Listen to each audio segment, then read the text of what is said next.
સુરતના સારોલી પોલીસની ટીમને મોટી સફળતા મળી છે। મંદિર ચોરીના 2 આરોપીઓને ઝડપી પાડવામાં આવ્યા છે। કર્ણાટકના 3 જિલ્લામાં 4 મંદિર ચોરીના બનાવના આરોપી ઝડપાયા છે અને 4 મંદિર ચોરીના ગુનાઓ ડિટેક્ટ કરવામાં સારોલી પોલીસની ટીમને સફળતા મળી છે। ભુરજીભાઈ મખોડિયા અને વિજય ગુડિયાની ધરપકડ કરવામાં આવી। ચોરીના ચાંદીના દાગીના, રોકડ રકમ અને મોબાઈલ ફોન સહિત 8.5 લાખનો મુદ્દામાલ કબજે કરવામાં આવ્યો છે।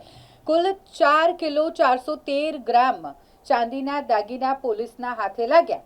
નિયોલ ચેકપોસ્ટ પાસે બાતમીના આધારે કાર્યવાહી કરવામાં આવી। કર્ણાટકના ડાઉનગીરી અને ચિત્રદુર્ગા વિસ્તારની મંદિરની ચોરીનો ભેદ ઉકેલાઈ ગયો છે। સારોલી પોલીસ અને સર્વેલન્સ ટીમે પ્રશંસનીય કામગીરી કરી। આરોપીઓ પાસેથી 41,000 રોકડા અને 2 મોબાઈલ ફોન જપ્ત કરાયા છે। વધુ તપાસ માટે મુદ્દામાલ કબજે લઈ કાર્યવાહી કરવામાં આવી।